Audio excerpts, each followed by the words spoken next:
바울의 인생 이런 제목으로 함께 은혜를 나누겠습니다. 옛날에는 직장에 들어가려고 하면 주로 이제 이력서를 내고 그리고 또 큰 회사 같은 경우에는 시험 점수를 봐서 그렇게 입사를 결정합니다. 지금은 이력서보다도 자기소개서라고 하는 것을 더 많이 봅니다. 그리고 시험도 구두 면접 이런 면접을 통해서 그 사람의 전반적인 것을 다 보아서 사람을 뽑습니다. 이렇게 우리가 살면서 다른 사람 앞에 자기를 드러내고 부득이하게 자기를 말해야 되는 그런 때가 있습니다. 오늘 여기 본문에 바울은 자신의 인생을 소개를 하는데 그렇게 할 수밖에 없는 이유는 바울이 갈라디아 교회에 지금 편지를 보내는 편지가 갈라디아 서신인데 왜 이 편지를 쓰게 되었냐면 그 갈라디아 교회가 바울이 전한 복음 말고 다른 복음, 유대교의 그 율법주의 신앙을 다시 받아들이고 성령으로 시작했다가 다시 육체로 돌아가는 이런 이제 복음이 허물어지는 교회 자체 근간이 흔들어지는 이런 위기에 있습니다. 그런데 바울이 전한 그 복음을 그 유대교 사람들이 바울을 사도가 아니다. 그 유대인들이 바울을 그 사도가 정당한 사도가 아니다 이러면서 바울의 사도권을 의심하기 시작하고 그리고 그 바울의 사도권이 허물어지면 바울이 그동안에 전했던 복음도 허물어지는 것이 됩니다. 지금 그런 위기에 있거든요. 그래서 바울이 부득이하게 자신이 전하는 복음이 그리고 그렇게 세워진 교회가 허물어지지 않도록 하기 위해서 자기를 다시 소개하는 그런 내용이 1장 후반부의 내용입니다. 우리 13절, 14절 말씀을 이런 맥락을 가지고 읽어보도록 하겠습니다. 13절, 4절을 읽습니다. 내가 이전에 유대교에 있을 때에 행한 일을 너희가 들었거니와 하나님의 교회를 심히 박해하여 멸하고 내가 내 동족 중 여러 영갑자보다 유대교를 지나치게 믿어 내 조상의 전통에 대하여 더욱 열심히 있었으나 바울은 원래 유대교에 굉장히 열심히 있는 사람이었다. 누구보다도 유대교에 열심히 있어서 그리스도의 교회, 예수님을 박해하고 또 반대하고 예수님이 세우신 예수님의 몸인 교회를 누구보다도 많이 앞장서서 열심으로 핍박하는 사람이라고 소개합니다. 그래서 디모데전서 1장 13절에도 보면 내가 전에는 회방하는 사람이다. 핍박하는 사람이다. 폭행을 행하는 사람이다. 이렇게 자기를 소개합니다. 그러니까 그리스도의 원수요, 또 교회를 허무는 사람, 박해하는 사람이었다는 거죠. 그런데 그런 사람이 어떻게 180도로 바뀌어가지고 예수님을 전하는 사도가 되었는가? 교회를 세우는 사도가 어떻게 이런 일이 일어났는가? 한마디로 하나님의 은혜다, 은혜. 15절 같이 읽어봅니다. 그러나 내 어머니의 태로부터 나를 택정하시고 그의 은혜로 나를 부르시니가. 자, 뭘로 나를 사도로 불렀다고요? 하나님의 은혜로 사도로 부르셨다는 것입니다. 그래서 바울은 자신의 출신이 또 자신의 학벌이 또 자신의 어떤 언변이 자기가 가지고 있는 그동안의 어떤 지위나 이런 것들이 대단한 사람이긴 하지만은 심지어는 로마 시민권까지 가지고 있는 유대인이면서 로마 시민권까지 가지고 있는 이런 몇 안 되는 사람 중에 한 사람이었습니다. 그런데 자기를 소개하는데 이런 것을 소개하지 않습니다. 이런 것들을 자랑하지 않습니다. 왜냐하면 그런 것들은 자신의 사도됨에 아무런 조건이 될 수가 없다. 오히려 사도가 될 때에 그동안에 자랑했던 학벌이나 가문이나 로마 시민권이나 이런 것들은 다 무엇처럼 여겼다고 했죠? 배설물처럼 차라리 버리고 나왔다. 그러면서 오히려 자기가 이전에 어떤 사람이었는가? 교회를 핍박하던 사람이다. 십자가의 원수되었던 사람이다. 그런데 내가 어떻게 이렇게 되었느냐? 하나님이 나를 은혜로 부르셨다. 하나님이 나를 어머니 뱃속에서부터 구별하여서 그래서 이제 때가 되면 나를 부르셨는데 그런데 나의 사도된 것은 하나님의 은혜다, 은혜. 우리가 이런저런 교육도 받고 하지만은 우리가 교육받아서 예수 믿은 게 아니에요. 예수를 믿은 것은 하나님의 은혜로 예수를 믿게 된 것입니다. 하나님의 그 부르심의 그 목적, 용도에 따라서 하나님의 은혜대로 우리가 쓰임받는 줄로 믿습니다. 어떤 사람은 사도로, 어떤 사람은 또 선지자로, 오늘로 말하면 어떤 사람은 목사로, 어떤 사람은 또 직분자로, 어떤 사람은 평신도로, 하나님이 그 부르심에 그 용도가 있는데 하나님 부르신 그 용도대로, 그 쓰임에 합당하신 대로 하나님은 쓰시기 위하여서 우리를 부르신 줄로 믿습니다. 자, 16절 말씀 읽어보겠습니다. 그의 아들을 이방인에게 전하기 위하여 그를 내 속에서 나타내기를 기뻐하셨을 때 여기까지 읽습니다. 하나님의 아들 예수님을 이방인들에게 전하기 위하여서 하나님은 사도 바울을 어떤 쓰임으로 부르셨느냐? 바로 이방인의 사도로 하나님께서 부르셔서 때가 되면 이제 하나님 부르셔서 그에게서 하나님을 나타내시고 복음을 나타내도록 하시는 것을 기뻐하셨다, 이런 말씀입니다. 하나님은 바울을 이방인들에게 복음 전하는 사도로 세우시기를 기뻐하셨습니다. 바울은 원래 하나님을 대적하고 그리스도를 대적하던 사람인데, 가장 원수 같은 사람인데, 이 원수 같은 사람을 이방인들에게 바로 복음을 전하고 하나님 전하는 하나님의 입으로, 오늘로 말하면 대변인, 대사, 이런 자격으로 하나님이 그를 부르셨다. 이게 하나님의 은혜라고 하는 것입니다. 하나님은 이런 분입니다. 우리가 쓰임받을 수 있고 우리가 하나님 앞에 구원받을 수 있는 그런 어떤 조건을 갖춘 것은 아니지만은, 하나님께서는 우리를 사랑하여 주셔서 우리를 택하여 부르시고 구원하시고, 그리고 우리를 하나님께서 우리의 자리에 세워주신 것은 하나님의 합당하신 뜻에 따라서 그 있는 자리에서 우리로 하여금 하나님을 드러내고 증거하는 그런 하나님 나타내는 통로로 우리를 부르신 줄로 믿습니다. 이것을 보면 정말 하나님의 은혜는 만입이 있어도 다 찬양할 수가 없을 만큼 우리의 입술이 만 개면 만 개 전부 다 하나님 찬양하고 하나님 앞에 감사해야 되는데, 우리는 우리의 입술 하나뿐인 입술 가지고도 하나님 찬양하지 못하고 불평하기가, 또 우리의 현실에 불신의 말을 쏟아내기가 바쁜 그런 우리의 입술, 정말 부끄러운 입술입니다. 하나님 앞에 만 개의 입술이 있다 할지라도 나를 택하여 부르시고 구원하시고, 또 뿐만 아니라 하나님의 쓰심에 합당한 자로 나를 나의 삶에 세워주신 그 하나님의 은혜를 우리가 깊이 알고 감사하고 찬양하는 그런 삶을 살 수 있기를 바랍니다. 바울이 이렇게 하나님의 은혜를 입어 이방인의 입이 되고 이방인들을 향한 하나님의 입이 되고 사도가 되는 이것이 위대한 사도들로부터 또 누군가에게 도움을 받아가지고 또 배움을 입어가지고 사도가 된 것이 아니다. 바울이 갈라디아 교회에 전한 복음은 누구에게 배워서 가르치고 그렇게 전한 것이 아니다. 그것을 또 밝히고 있습니다. 16절 하반절부터 19절까지 말씀을 읽어봅니다. 16절 하반절 곧 여기서부터 읽어봅니다.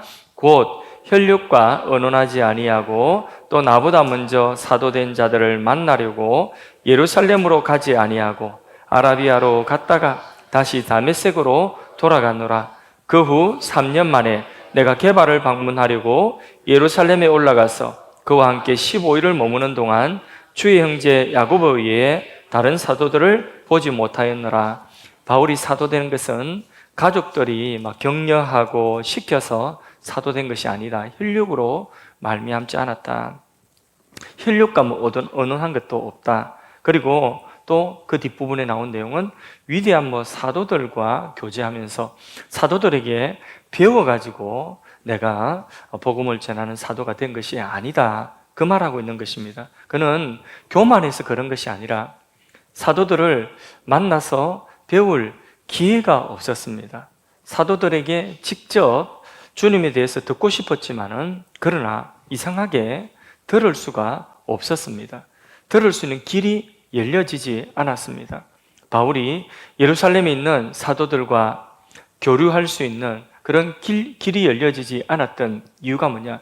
바울은 예수님을 비판하던 사람이었는데 예수님과 함께 3년 동안에 공생했던, 예수님의 십자가의 직접 증인이고 그리고 부활의 직접 증인이었던 그 사도들에게 예수님에 대해서 그가 예수를 믿고 난 이후에 사도로 부름받고 난 이후에 더 배우고 싶었습니다.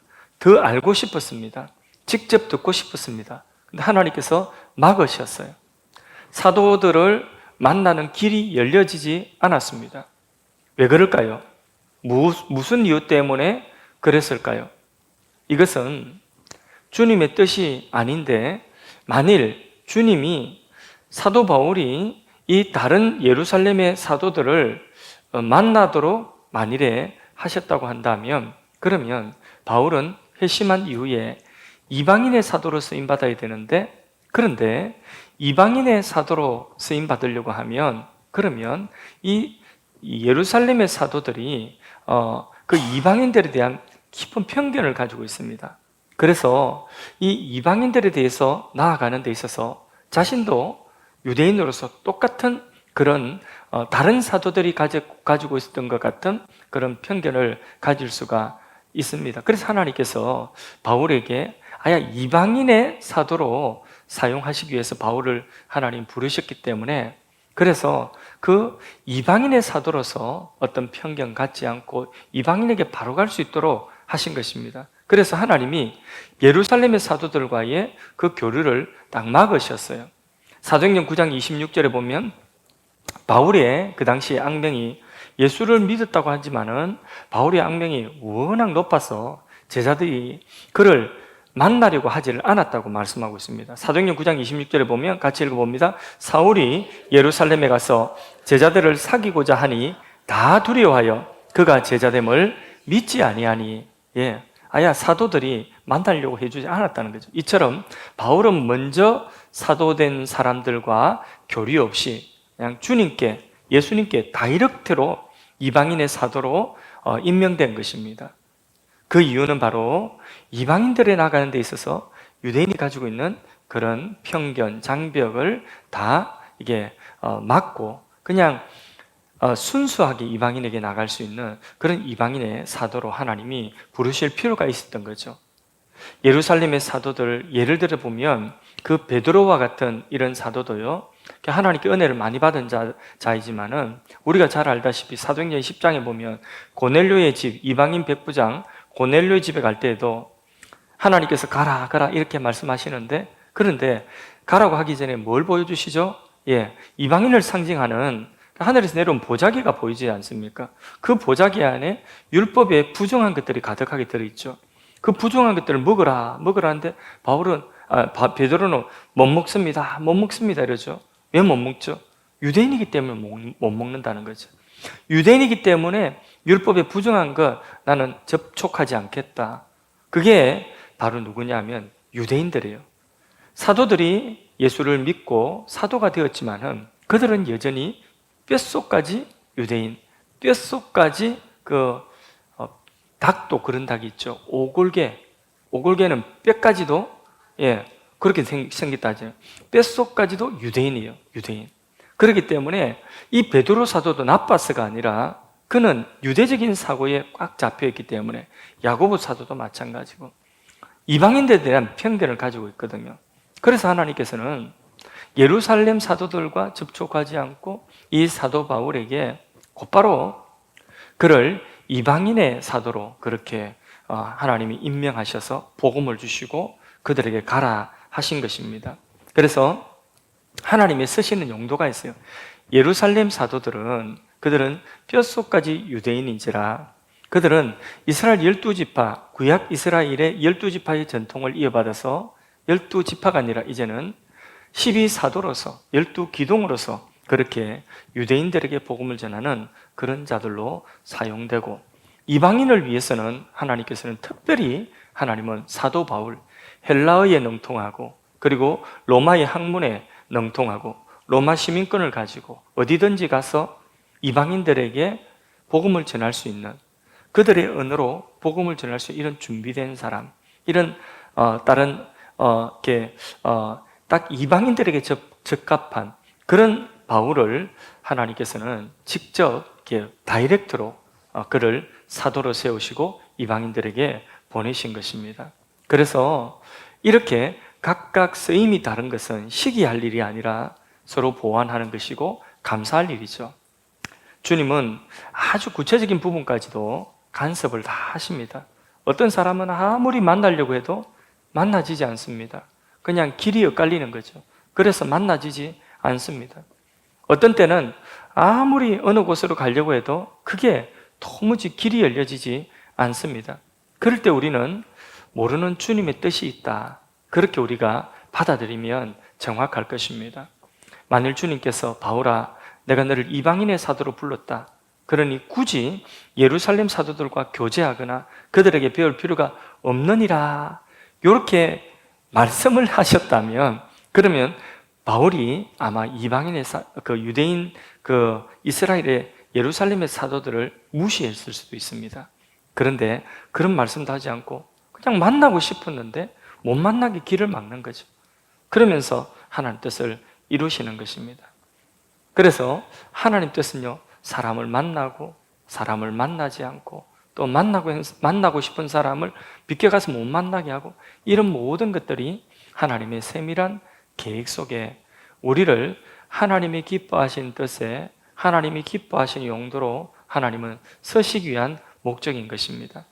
바울이 다메섹 길에서 예수님을 만나고 회심한 이후에 바울의 행적을 보면 다메섹에 이제 눈이 멀어가지고 손 붙잡고 다메섹에 가죠. 거기서 예수님의 제자 아나니아라고 하는 사람의 안수를 받고 눈에 비늘이 벗겨지죠. 다시 보게 되죠.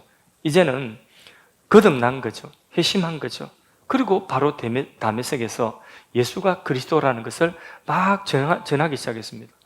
아니, 방금 어제까지 이 사람은 교회를 박해하기 위해서, 핍박하기 위해서 오는 사람이에요. 그런데 갑자기 이 사람이 그냥 교회를 핍박하러 온 사람이 그냥 예수님을 전하고 복음을 전하는 이런 사람이 된 거예요. 당황돼도 이렇게 너무 놀랍게 변한 거죠.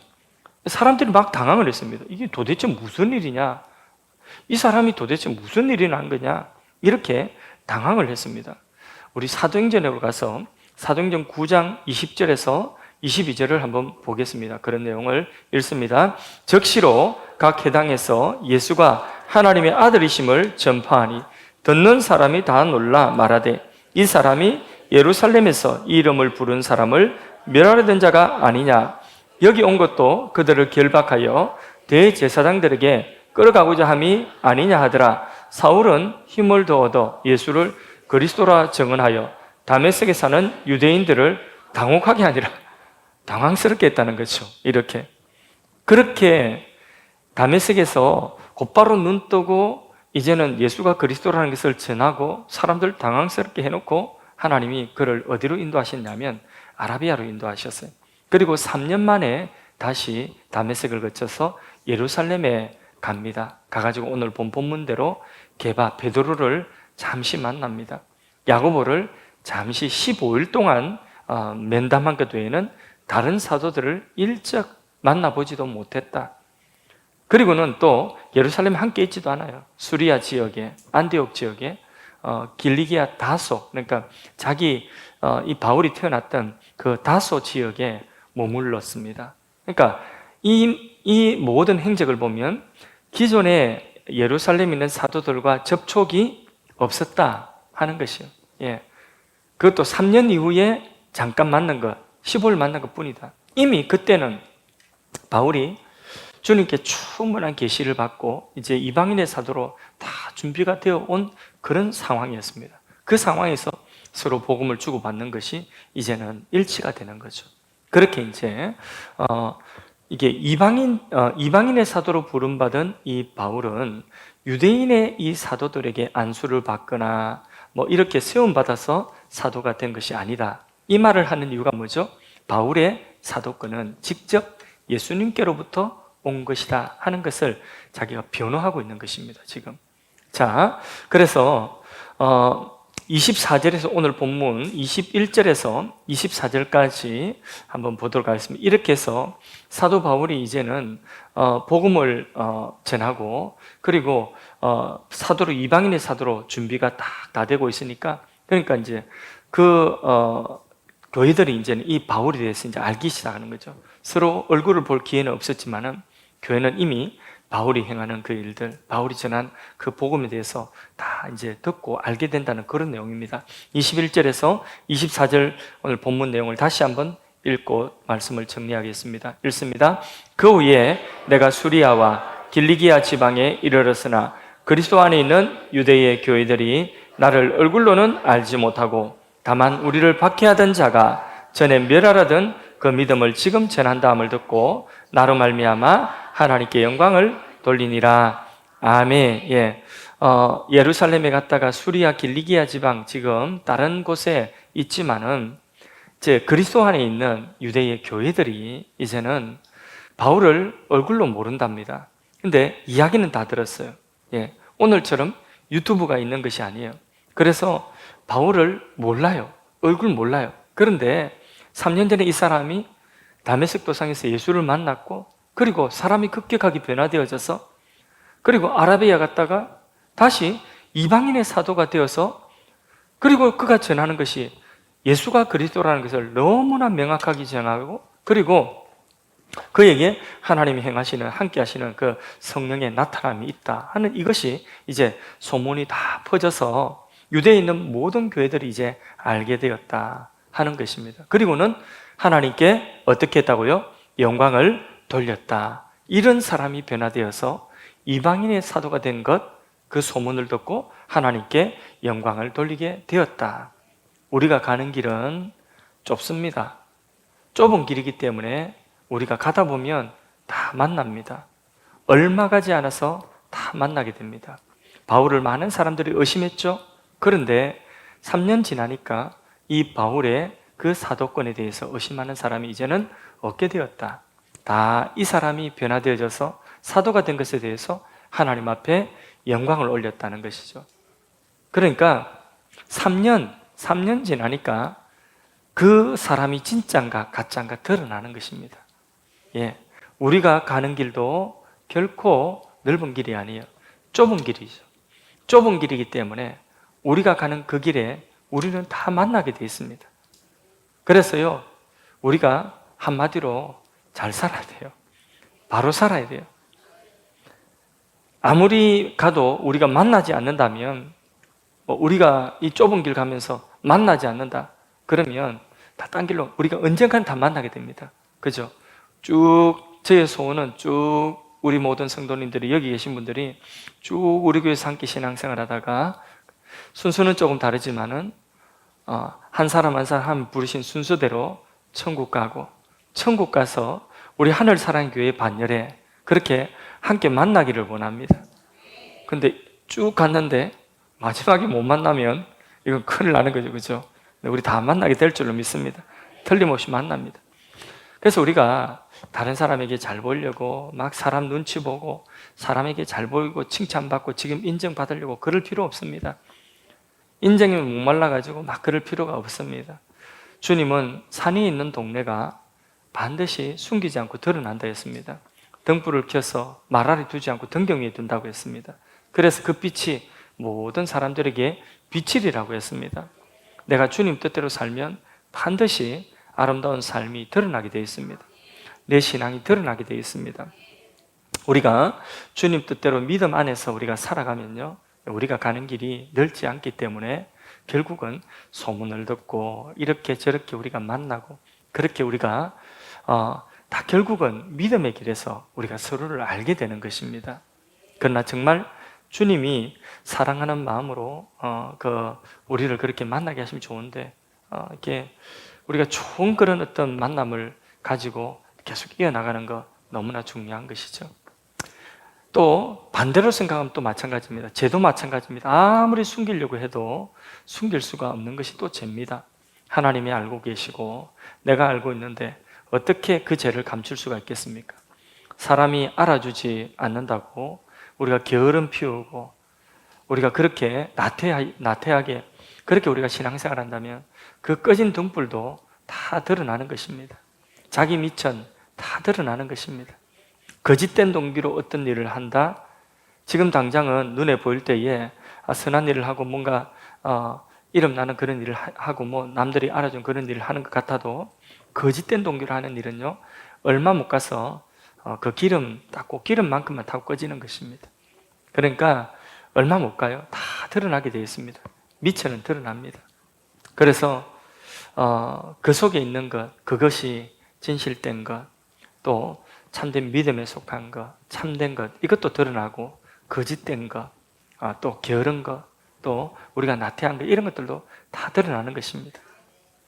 정말 주님 사랑하는 마음으로 우리가 무슨 일을 하든지 우리 신앙을 그렇게 우리가 세워나갈 수 있으면 좋겠습니다.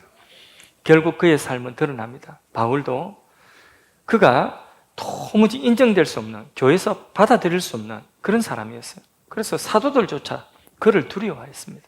사람들이 당황했습니다. 이 사람이 이렇게 그냥 변한 건 맞아요. 이전과 완전히 달라진 건 맞아요. 근데 받아들일 수가 없는 거예요. 도무지 받아들일 수 없습니다. 사도들이 무서워했어요. 그 바울을 만나는 것을. 그랬는데 3년 지나니까 바울이 진짜라는 걸 알게 되죠. 그죠? 그런 거예요. 그런 거. 가짜도 드러나고 진짜도 드러나는 것입니다.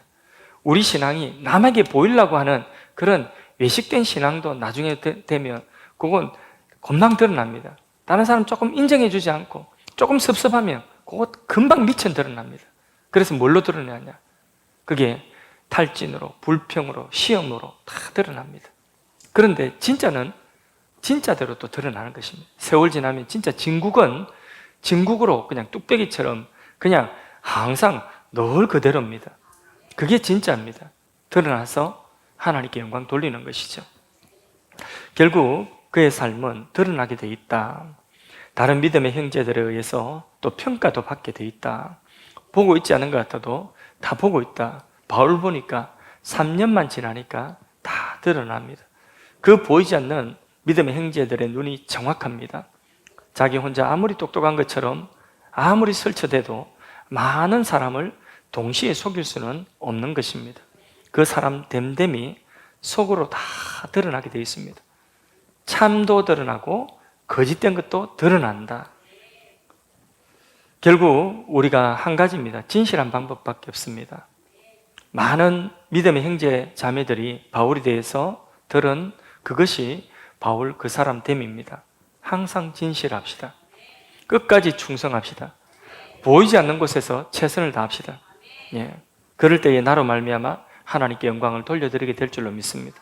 바울을 통하여 하나님께 영광 돌려드린 것처럼. 그래서 우리가 한결같이 우리 안에 진실된 그 마음가짐, 저는 진심은 통한다고 보고 진실된 것은 통한다고 봅니다. 당장 눈앞에 확 드러나지 않고 사람들이 오해하기도 하고 사람들이 이런저런 말들을 하기도 하지만은 진실된 거 몇 년 지나면 다 드러납니다. 뭐가 참이고 뭐가 거짓된 것인지 지금 누가 알아주지 않아도 그거 조급해할 필요 없습니다. 지금 인정에 목말라 할 필요가 없습니다. 결국은 한 3년, 한 5년 지나면 짧게도 다 드러납니다. 그러나 나중에 주님 앞에 설 때는 완전히 다 숨길 것 없이, 감출 것 없이 드러날 때가 또 있다고 하지 않습니까?